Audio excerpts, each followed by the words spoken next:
necesario y que la política por sí misma pues puede producir graves distorsiones de la convivencia. Y en ese sentido, pues agradecer que hayan acogido esta iniciativa y otras iniciativas de carácter histórico, memorialístico, cultural, etc.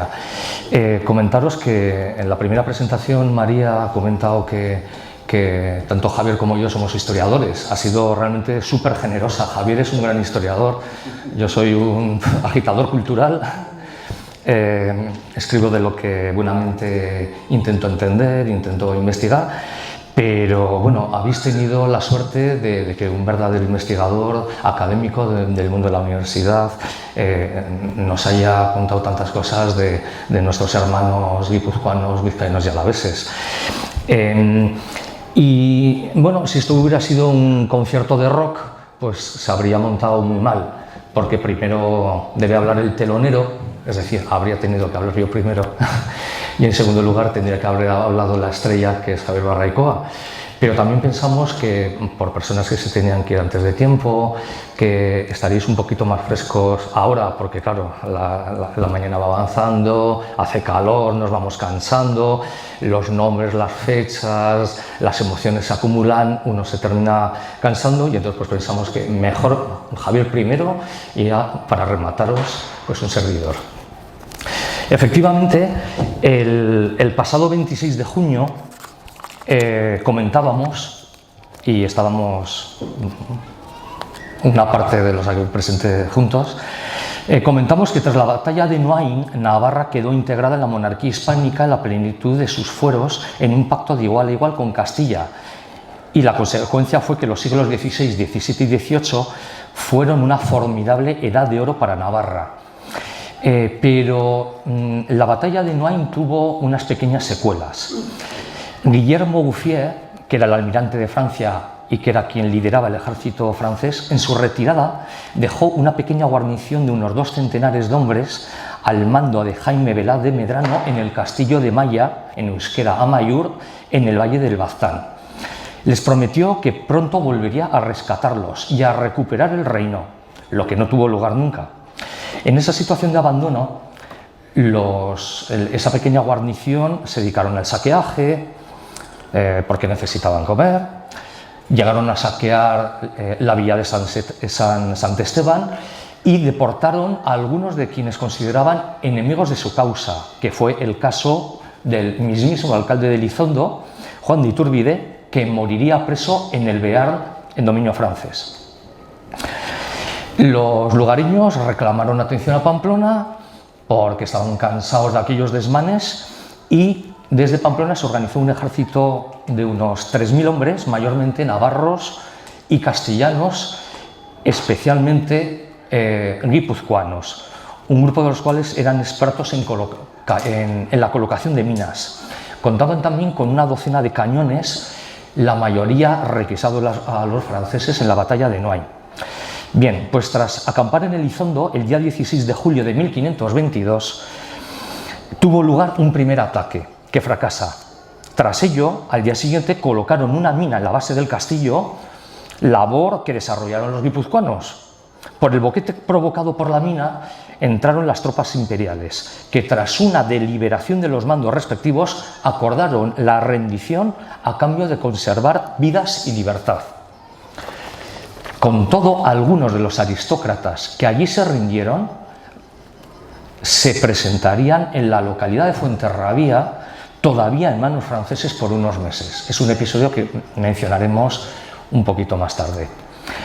Lo cierto es que en Maya existe un monolito que recuerda aquella derrota.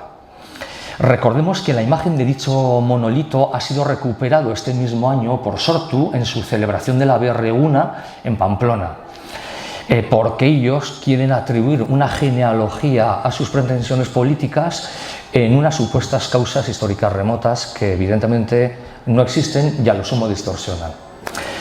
¿Qué es lo que dice ese monolito? Pues el monolito dice lo siguiente: a los hombres que en el castillo de Maya pelearon en pro de la independencia de Navarra, luz perpetua, 1522.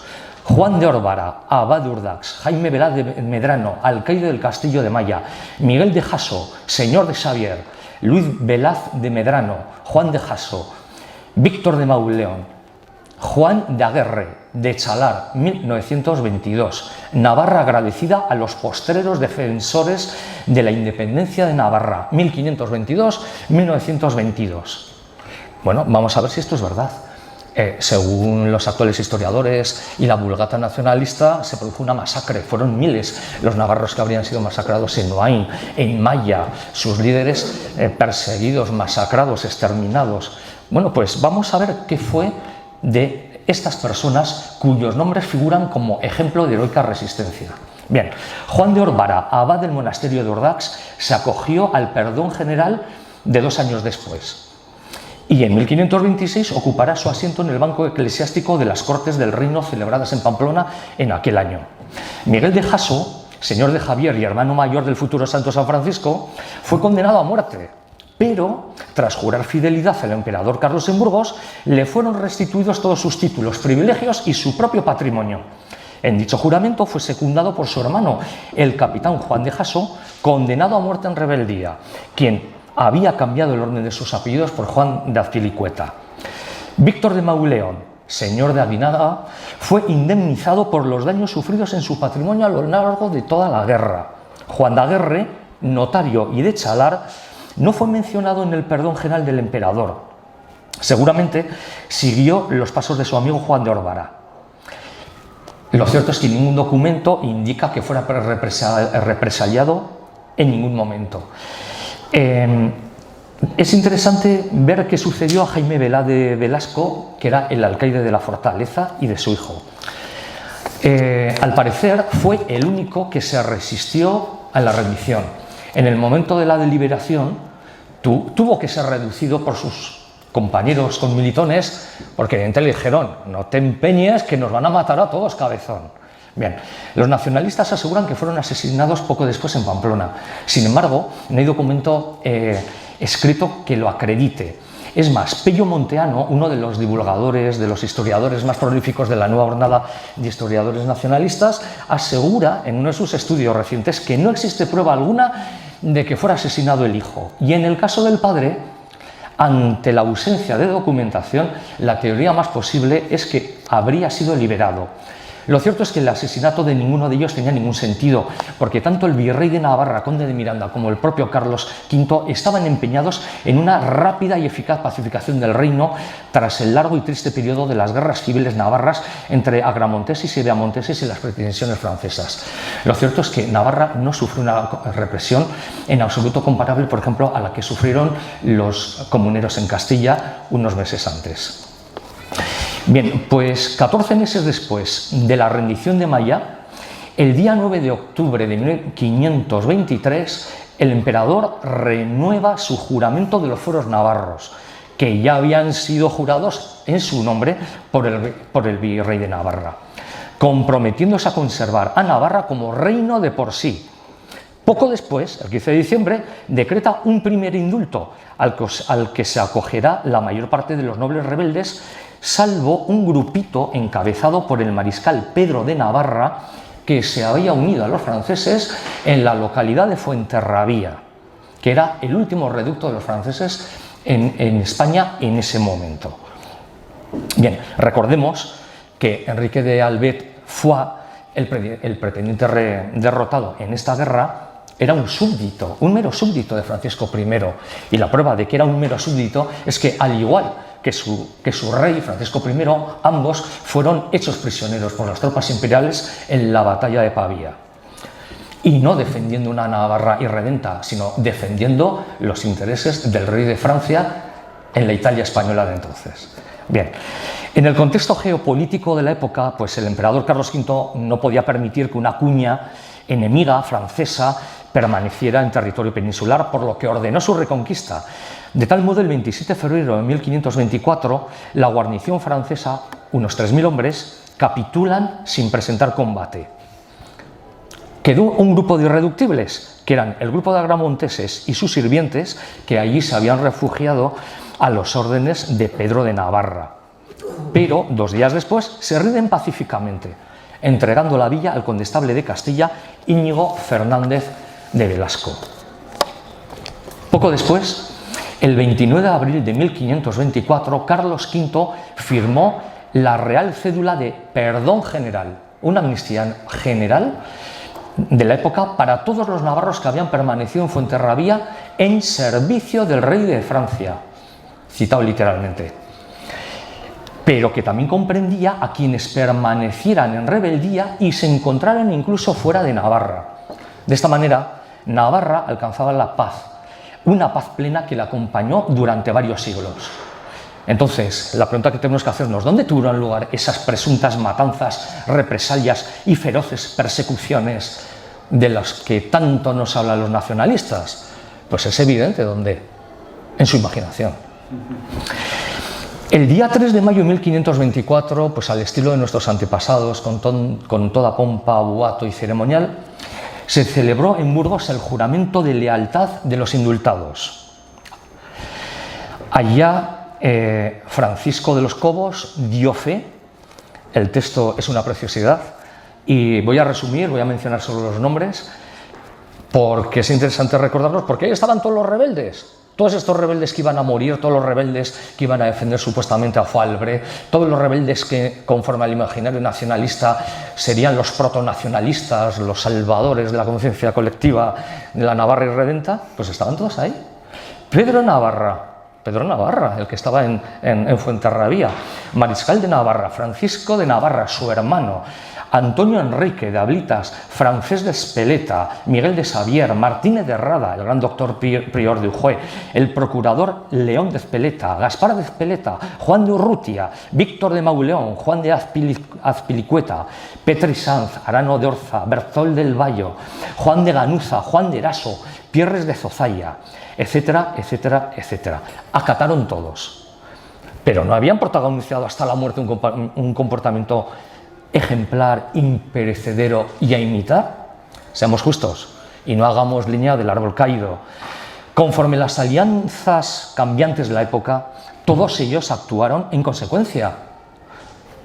También se beneficiaron económicamente, cierto, pero optaron por la mejor solución para el reino y para ellos mismos. Trajeron el bienestar de sus patrimonios, la paz para sus súbditos y la vida para los más implicados. ¿Oportunismo? No, realismo. Un ejemplo de ese realismo que se nos suele atribuir a los navarros. Vamos a ver qué pasa con este gran campeón de la causa irredenta de los Fualbre y de la Navarra independiente, Pedro de Navarra el Mariscal. Pues continuó con su cargo de mariscal, que además era una dignidad hereditaria. Es más, en agosto siguiente se le autorizó a residir en el castillo de Olite, que había sido la residencia real. Ese mismo año, Pedro de Navarra, junto al condestable de Navarra, el conde de Lerín, participará en la defensa de Navarra en el marco de la Cuarta Guerra entre Francisco I de Francia y Carlos V. Y posteriormente será nombrado gobernador del Reino de Galicia y presidente del Consejo de la Orden de Santiago. Y unos años después, en 1537, el emperador premió sus servicios con 100.000 maravedíes anuales. Más tarde, no termina su carrera, fue nombrado corregidor de Toledo y de Córdoba y se ocuparía del más importante cargo de la administración de Sevilla, su propio asistente. Carlos V finalmente le concedió en 1539 el marquesado de Cortés. ¿Dónde está la represión? Su hermano teólogo, Francisco de Navarra, sería confirmado el 29 de abril de 1524 como prior de Roncesvalles. Participará en Trento. Fue obispo de Ciudad Rodrigo, en Salamanca, y arzobispo de Valencia.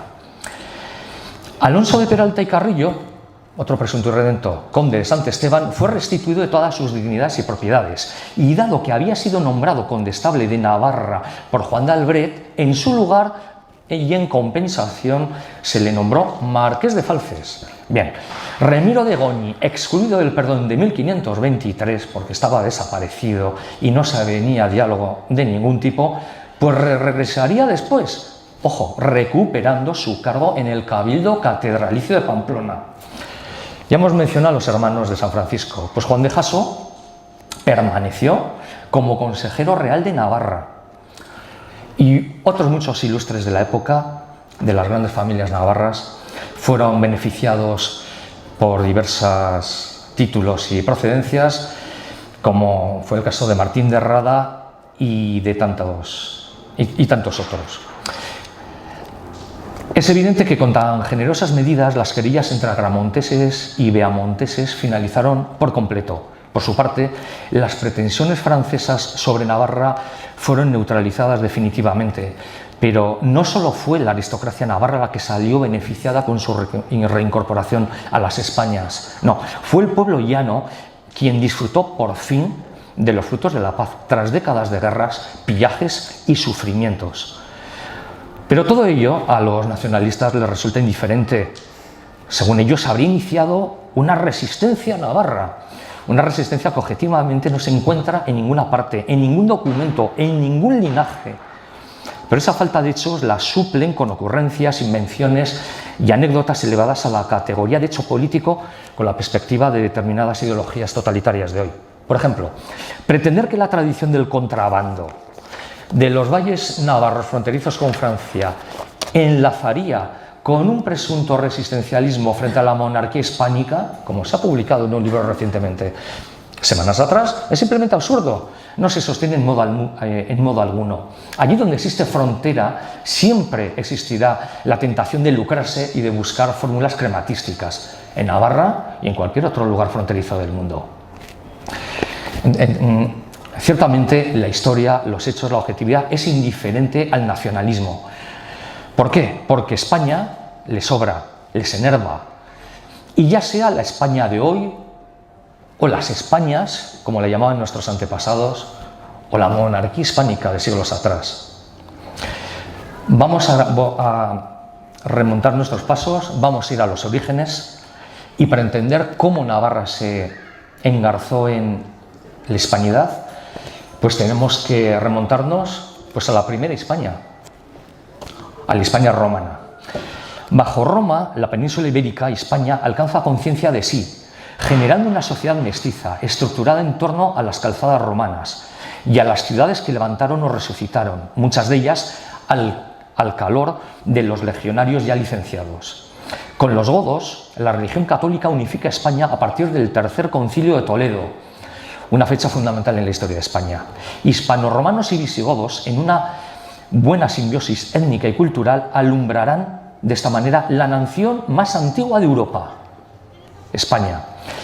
La invasión musulmana interrumpirá casi hasta su total ahogamiento esta incipiente nación hispana. Una incipiente nación hispana de 2 siglos. Más antigüedad que muchas de las naciones que conocemos en la actualidad.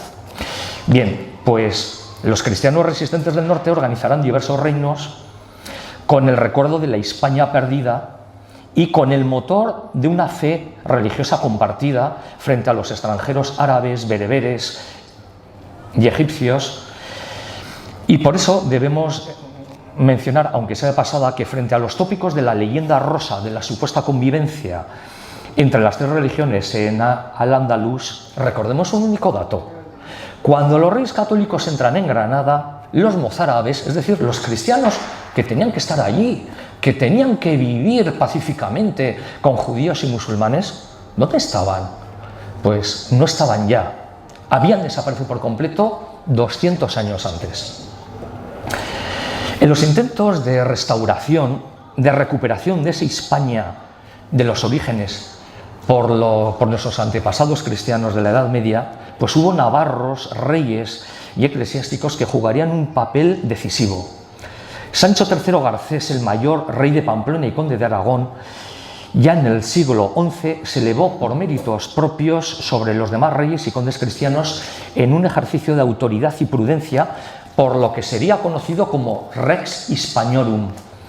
Fortaleció el Camino de Santiago como vía penetración de las novedades religiosas procedentes de Francia, impulsando el carisma y la disciplina de la Reforma Cluniacense y la Reforma Gregoriana.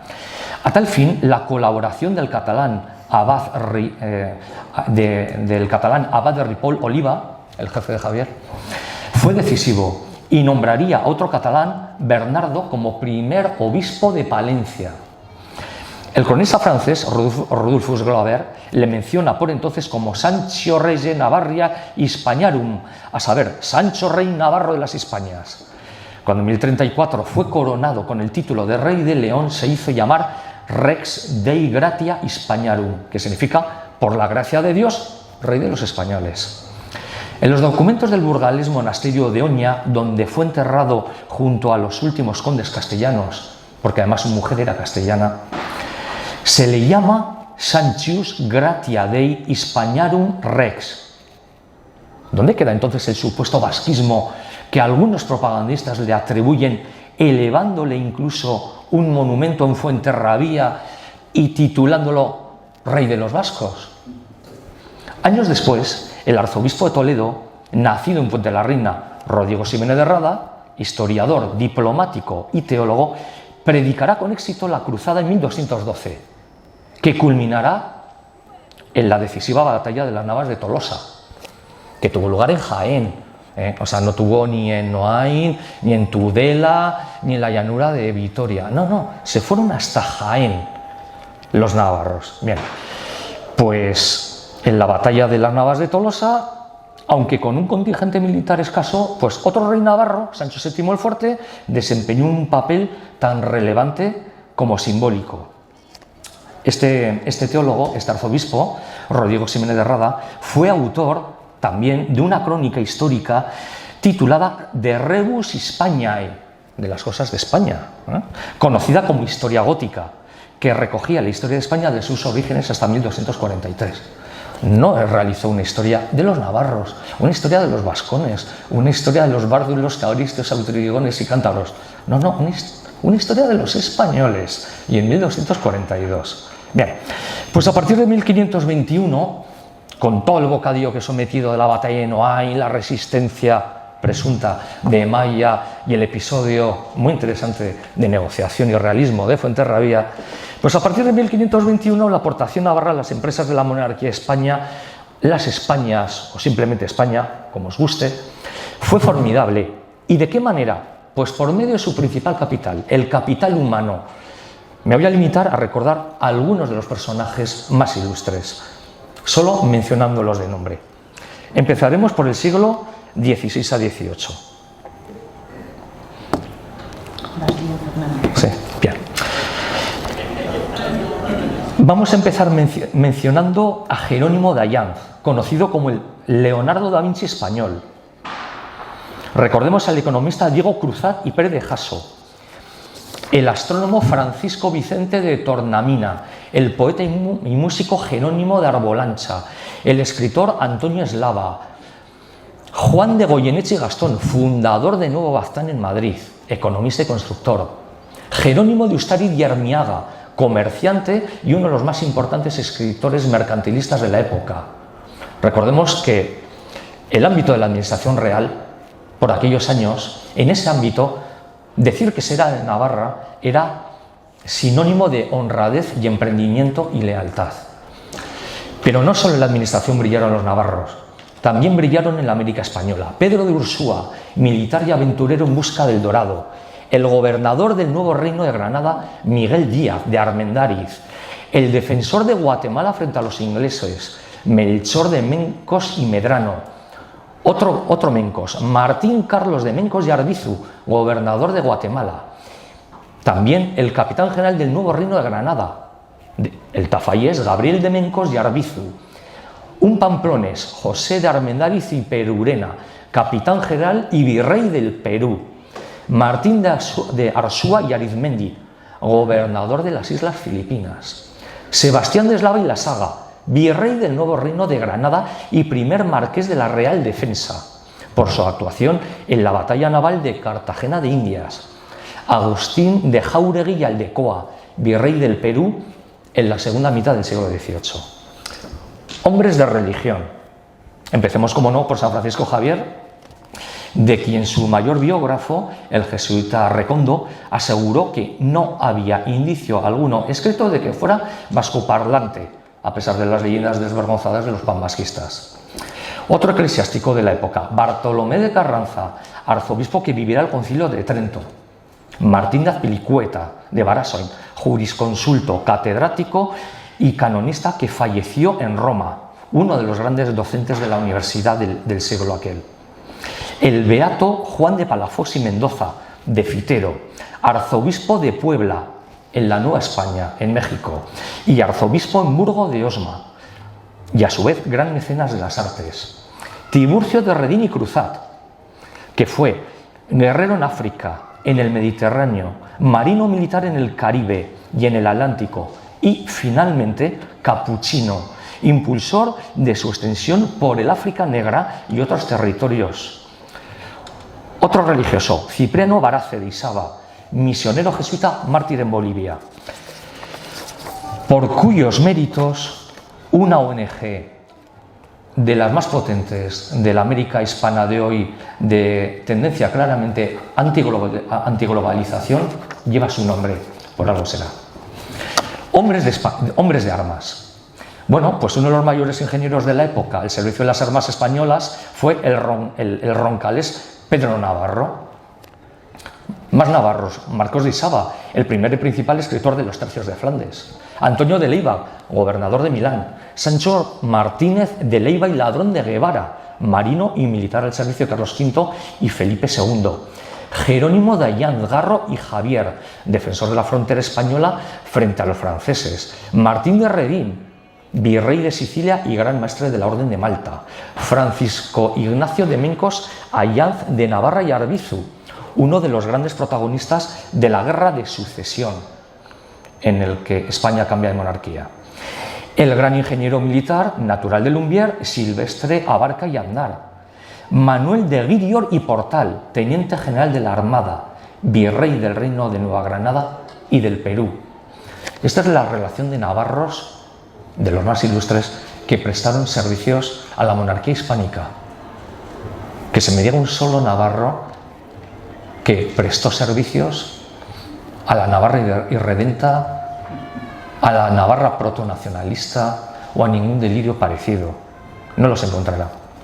Pasemos al siglo XIX. El siglo XIX, especialmente dramático para nuestra historia, por las guerras civiles, por las pérdidas del imperio, por las transiciones políticas, por el ataque a la Iglesia Católica. En ese contexto, pues Navarra proporcionó grandes hombres. Yo me voy a centrar en dos. El primero de ellos va a ser Francisco Espoz-Mina, católico, templado, uno de los grandes héroes de la Guerra de Independencia, liberal constitucionalista, monárquico, patriota leal y mariscal del Reino de España. Sin su participación en la Guerra de Independencia es posible que la guerra o hubiera durado más o no hubiera alcanzado la suerte que finalmente alcanzó. Ciertamente su imagen es muy controvertida porque se le atribuye el fusilamiento de la madre del general Cabrera.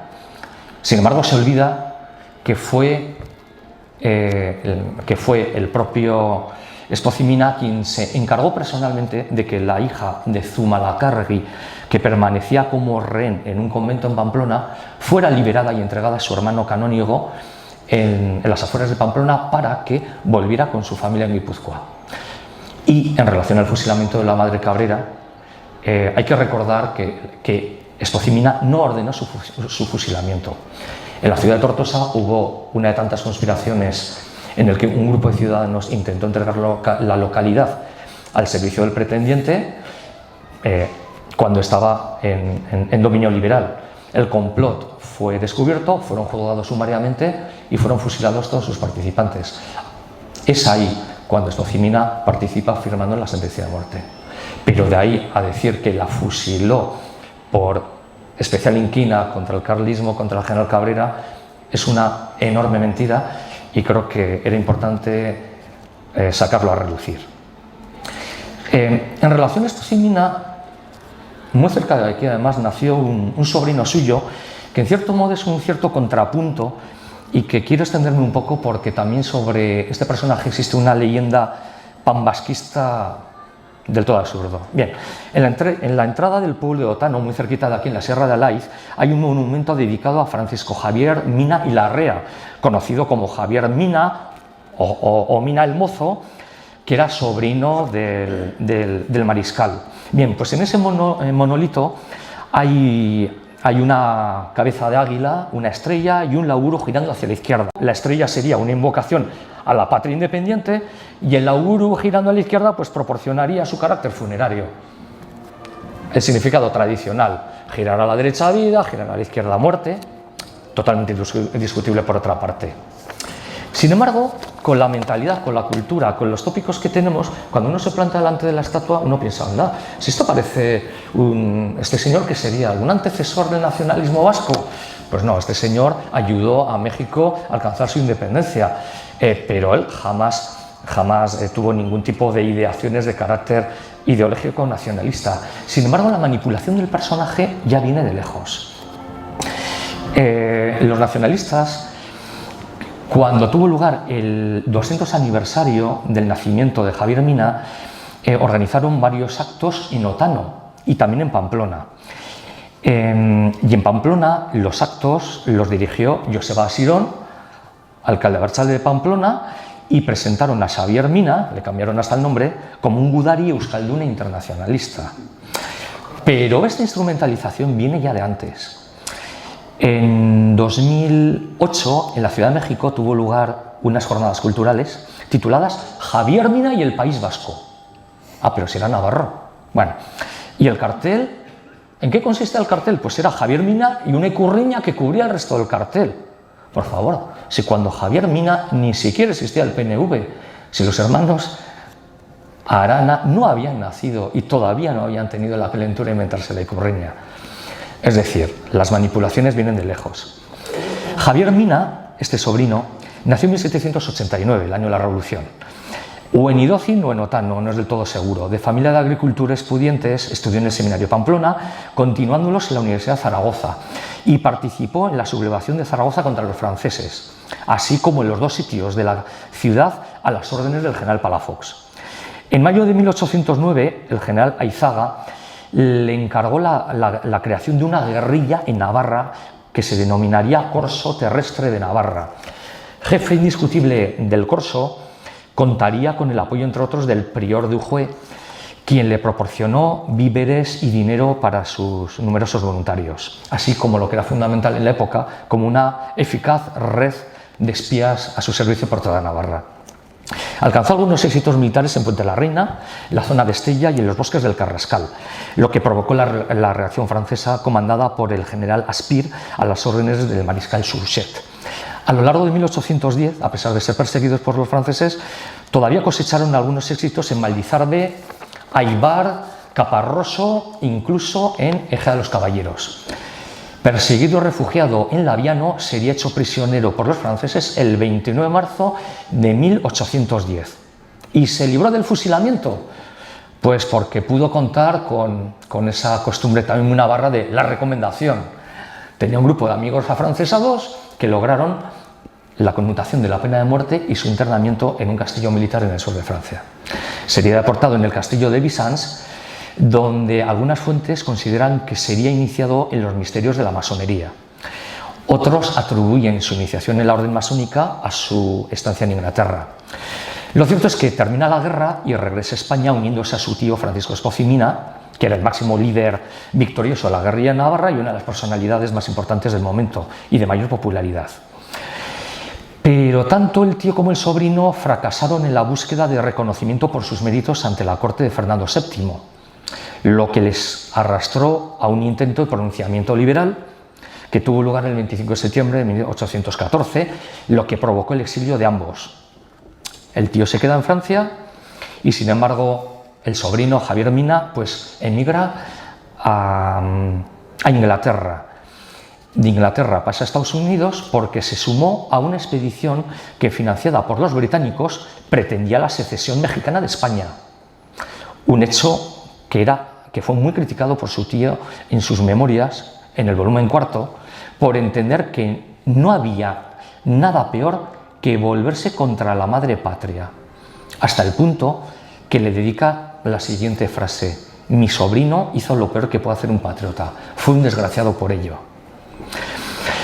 Javier Mina Embarcado en este proyecto revolucionario de secesión, desembarca el 15 de abril de 1817 en Soto la Marina, donde proclamó la independencia de México. Luchó bravamente, pero tratándose de un territorio desconocido, con escasos apoyos locales y ante fuerzas muy superiores, fue derrotado, hecho prisionero en el rancho El Venadito, cerca de Guanajuato. Juzgado, fue fusilado el 11 de noviembre de 1817. Tenía 28 años. Sus restos físicos descansan en la columna de la Independencia de la Ciudad de México. Javier Mina es una figura, por todo ello, muy interesante del siglo XIX. Es un producto humano de la época, influido por las corrientes ideológicas del momento: liberalismo, ilustración, masonería, emancipaciones americanas. En su resentimiento ante la deriva absolutista de Fernando VII, quien ignoró sus indudables méritos de guerra, pues terminó al servicio de los intereses comerciales del imperialismo británico, que llevaba siglos intentando trocear el imperio español de ultramar para controlar sus rutas comerciales y hacer buenos dineritos con ello. En este contexto geopolítico, pues vendió cara a su vida, apostó fuerte por un México independiente y perdió. No obstante, su memoria perdura en aquel país hermano de ultramar, considerado como uno de los padres de la patria. Esta historia, ¿qué tiene que ver con cualquier delirio nacionalista? ¿Qué tiene que ver con cualquier independencia vasca, con cualquier construcción de carácter ideológica? Bien, sigamos avanzando. Otro gran navarro del siglo XIX, pues nada menos y nada más que el fundador de la Guardia Civil, Francisco Javier de Girón y Ezpeleta, segundo duque de Ahumada y quinto marqués de las Amarillas. ¿Os imagináis la historia de España sin la existencia de la Guardia Civil? Sin embargo, cuando este hecho lo recuerdan algunos amigos navarristas, me dicen: no, es que en realidad no era navarro, no, solo era navarra su familia, no, la mayor parte de su vida la hizo fuera de Navarra. Sí, su familia materna y buena parte de la familia paterna eran navarros de pura cepa. Que su vida de militar la desempeñó fuera de Navarra, normal, como todos los militares de la época, nacieran donde nacieran. En fin, otros navarros ilustres. Bueno, pues voy a mencionar por último a Nazario Carriquiri, diputado moderado en Cortes, terrateniente gracias a la desamortización y fundador a una ganadería de toros bravos. Muy conocido este apellido, por lo tanto, por todo taurino y por todo entusiasta de la Feria Nacional, de la Fiesta Nacional. Efectivamente, Navarra participó plenamente en la empresa española, en los campos de batalla de Europa, en la organización de las Américas, hasta en las mismísimas Filipinas. Economistas, militares, ingenieros, escritores, hombres y mujeres de religión, políticos, al servicio de su patria chica y de su patria grande, de su pueblo, de su fe y de su rey.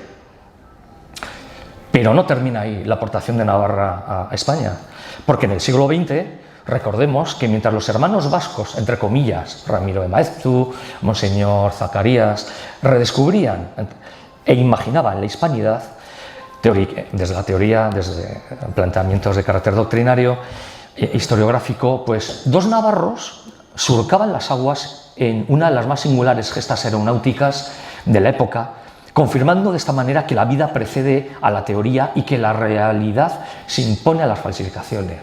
Julio Ruidalda y Pablo Rada culminarían una de las gestas aéreas más notables de la época, la travesía del Atlántico. Pero amigos, tranquilidad, si por invocar a Julio Ruidalda pueden tildarnos de neofalangistas, pues por idéntico motivo debieran calificarnos de neocomunistas. Efectivamente, Pablo Rada, uno de los protagonistas de la gesta, pues nació en Caparroso en 1901.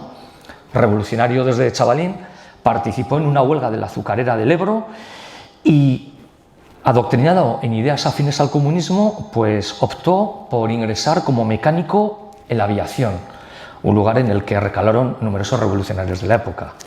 Como mecánico, participó en el vuelo del Plus Ultra. Partieron el 22 de enero de 1926 del muelle de la Calzadilla en Palos de la Frontera con destino a Buenos Aires, donde llegaron el 10 de febrero. Fue la primera travesía aérea del Atlántico Sur. Además de estos dos navarros, formaron parte de la tripulación el comandante Ramón Franco, este sí era franquista, y el teniente de navío Juan Manuel Durán, quien moriría poco después en un accidente aeronáutico en una exhibición en Barcelona. Y recordemos que de entonces viene una jota que fue muy cantada en Navarra y que dice así: Franco llevaba el volante, Ruy de Alda lo guiaba y al compás de los motores, rada la jota cantaba. Una letra que sin duda horroriza a nacionalistas y anapartarras, a navarristas acomplejados y a buenistas pasotas.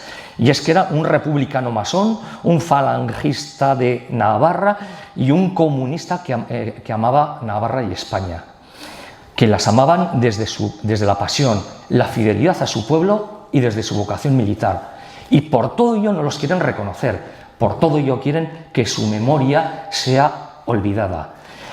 Y por todo ello estamos aquí, para recordar a nuestros muertos, a nuestros héroes y a nuestros anhelos de ayer, hoy y siempre. Y muchas gracias.